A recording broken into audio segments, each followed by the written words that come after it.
পেশাব করার পর যদি পেশাব গায়ে বা জামা কাপড়ে লাগে, এরকম লাগছে এরকম সন্দেহ হয়, তাহলে কি এরপরের ইবাদতগুলো জায়েজ হবে? দেখেন, পেশাব করার পর সুইয়ের আগায় যে পরিমাণ পানি থাকে, সুই আছে না, সুইর মাথায় যেরকম পানি থাকে ওইরকম ছোট ছোট ছিটা আসে না কিছু, এগুলো যদি আসে 2-4-5টা বা এরকম ছিটা যদি আসে আপনার কাপড়ের শরীরে, নাপাক হবে না।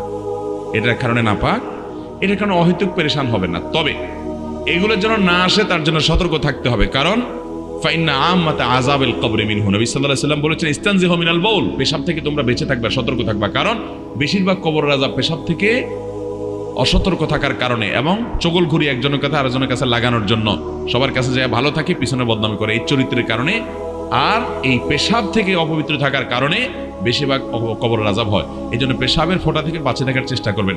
দাঁড়ায় যদি সরসর করে পেশাব করে দেন তাহলে ছিটা বেশি আসবে, এই জন্য বসে বসে করবেন এবং উপযুক্ত জায়গায় করবেন। তারপরও যদি ছিটা চলে আসে, ওই যে সুইয়ের আগার পরিমাণ এরকম ছিটা আসলো 2-4-6টা, এতে কি হবে না, নাপাক হবে। সতর্ক স্বরূপ পায়ে আসছে, পাও ধুয়ে ফেললেন, শেষ।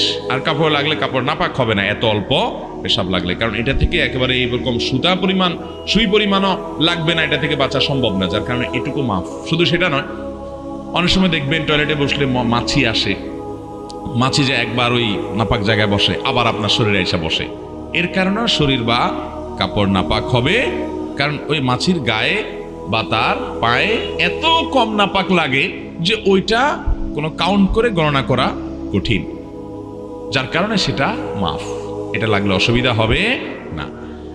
এর বাইরে যদি মনে করেন পেশাব অনেক বেশি লেগে গেছে, একেবারে 1 দেড়হাম পরিমাণ আরো বেশি লেগে গেছে, এরকম নিশ্চিত হন, তাহলে তো নাপাক হবেই। তাহলে যে জায়গা নাপাক হচ্ছে ওই জায়গা ধুয়ে ফেললে আপনি নামাজ পড়তে পারবেন। আবার অনেকের আছে লাগে নাই কিন্তু তার সন্দেহ হয়েছে, যেমন প্রশ্ন যিনি করছেন উনি, অনেকের আছে এটাকে বলা সূচিবায়ুর রোগী, আছে না এই রোগ, যে লাগছে মনে হয় এই মনে হয় দিয়া নাপাক হবে না, এই মনে হয় কোনো বেল নাই, এটার পাত্তা দেওয়া যাবে না। এরকম সন্দেহ রোগের কারণে অনেকে দেখবেন ওযু করতে আধা ঘন্টা সময় লাগে, আছে না নাই, ওযু করতে আধা ঘন্টা সময় লাগে কেন? তার সন্দেহ হয় মনে হয় একটু শুকনা রয়ে গেছে। হাদিসে আসছে 3 বার ধুইতে, সে 30 বার ধোয়ার পরও তার সন্দেহ থাকে আরো, এটা সন্দেহের রোগী, এই সন্দেহকে পাত্তা দেওয়া যাবে। আপনি 3 বার ধুইবেন, ডলবেন, এরপরে যদি আপনার মনে বলে যে মনে হয় শুকনা রয়ে গেছে, ওরে বলবেন তুই দূর হ, আমি হাদিস অনুযায়ী 3 বার ধুইছি, অতএব আল্লাহর সাথে আমি বুঝুম, যা, কোনো টেনশন নেই, টেনশন করবেন না। এই অতিরিক্ত টেনশন করতে অনেকে উজু করতে করতে নামাজ শেষ হয়ে যায়, জামাত শেষ হয়ে যায় 1 রাকাত 2 রাকাত, আছে না নাই? মুখে নিয়ত, এটা তো পড়া কোনো নির্দেশ করানো দিছে নাই। আমি একবার এক ব্যক্তিকে দেখলাম নামাজের পাশে দাঁড়াইছে জামাতে, আমার পাশে আইসা সে নাওয়াইতুয়ান পড়তে পড়তে এই অর্ধেক পড়ে আবার শুরু থেকে পড়ে, হয় নাই মনে হয় আবার পড়ে, এসব করতে করতে ইমাম বেচারা রুকুতে যায়, রুকুতে ওইটা দাঁড়াই হয়ে গেছে, আর সে নাওয়াইতুর মধ্যে পড়ে রয়েছে, যেটা পড়ারই কোনো নির্দেশ ইসলামে নাই। তো যাই হোক, কোনো প্রকার সন্দেহর রোগকে গুরুত্ব দেওয়া যাবে। হ্যাঁ, আপনার প্রায় এরকম হয় না, হঠাৎ করে মনে হচ্ছে পেশা ভিজা এবং কাপড়টা মনে পড়ে গেছে, সন্দেহ হচ্ছে, তাহলে ওটাকে ধুয়ে ফেলান, বাস শেষ।